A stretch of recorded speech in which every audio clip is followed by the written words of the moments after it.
नमस्कार। शराब घोटाला। पिछले 2 साल से यह शब्द आपने कई बार सुना होगा। 2 साल से बीजेपी की सारी एजेंसीज कई रेड मार चुकी हैं, कई लोगों को गिरफ्तार कर चुकी हैं, लेकिन अभी तक एक भी पैसे का हेरफेर कहीं नहीं मिला। कहीं से एक भी पैसा नहीं मिला। अगर भ्रष्टाचार वाकई हुआ है तो इतने करोड़ों रुपए गए कहां? क्या सारा पैसा हवा में गायब हो गया? सच्चाई यह है कि किसी तरह का कोई भ्रष्टाचार हुआ ही नहीं। अगर होता तो पैसा भी मिलता।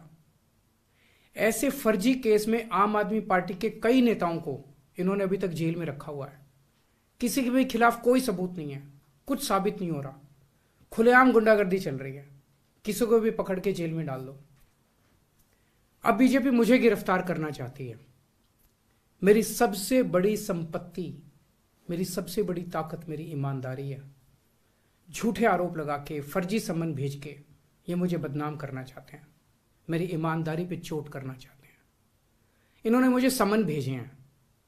मेरे वकीलों ने मुझे बताया कि ये समन गैर कानूनी है। क्यों गैर कानूनी है? ये मैंने इनको विस्तार से लिख के भेजा है। मैंने बताया है कि उनके समन कैसे गैर कानूनी है, लेकिन उन्होंने मेरी एक भी बात का जवाब नहीं दिया।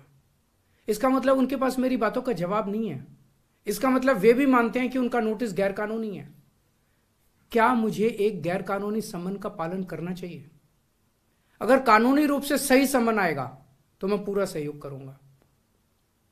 बीजेपी का मकसद जांच करना तो है ही नहीं। इनका मकसद तो लोकसभा चुनाव में मुझे प्रचार करने से रोकना है। ठीक लोकसभा चुनाव के पहले इन्होंने मुझे समन भेजा है। क्यों? इस जांच को चलते 2 साल हो गए। अभी ठीक लोकसभा चुनाव के पहले मुझे क्यों बुलाया जा रहा है? पहले क्यों नहीं बुलाया? सीबीआई ने मेरे को 8 महीने पहले बुलाया था। मैं सीबीआई में गया था, उनके सारे जवाब भी दिए थे। लेकिन अब ये लोग ठीक लोकसभा चुनाव के 2 महीने पहले मुझे बुला रहे हैं। तो बीजेपी का मकसद कोई पूछताछ करना थोड़ी है। इनका मकसद है पूछताछ के बहाने केजरीवाल को बुला लो और उसे गिरफ्तार कर लो, ताकि मैं लोकसभा चुनाव में प्रचार ना कर पाऊं। आज बीजेपी भ्रष्टाचारियों को नहीं पकड़ रही, बल्कि खुलेआम ईडी और सीबीआई का इस्तेमाल करके दूसरी पार्टियों के नेताओं को तोड़ के बीजेपी में शामिल करवाने का काम किया जा रहा है। एक नहीं, 2 नहीं, कितने उदाहरण हैं जहां किसी पार्टी के नेता के खिलाफ ईडीआई सीबीआई के मामले चल रहे थे या उन पे गंभीर आरोप लगे हुए थे। जैसे ही वो नेता बीजेपी में शामिल हुए, उनके सारे पुराने मामले बंद कर दिए गए या ठंडे बस्ते में डाल दिए गए। तो जो इनकी पार्टी ज्वाइन कर लेता है उसके सारे मामले रफा दफा कर दिए जाते हैं। जो इनकी पार्टी में नहीं जाता वो जेल जाता है। आज मनीष सिसोदिया, संजय सिंह और विजय नायर इसलिए जेल में नहीं है कि उन्होंने भ्रष्टाचार किया है, वो इसलिए जेल में है क्योंकि उन्होंने बीजेपी में शामिल होने से इनकार कर दिया है।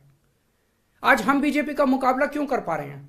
क्योंकि हमने कोई भ्रष्टाचार नहीं किया।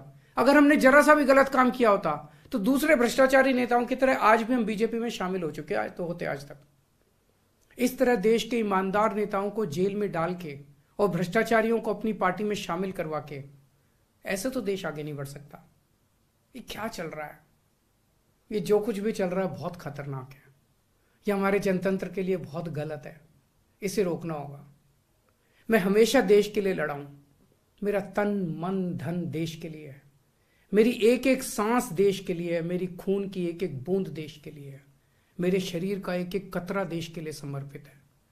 हमें मिलकर देश को बचाना है। मैं पूरी जी जान से इनके खिलाफ लड़ रहा हूं।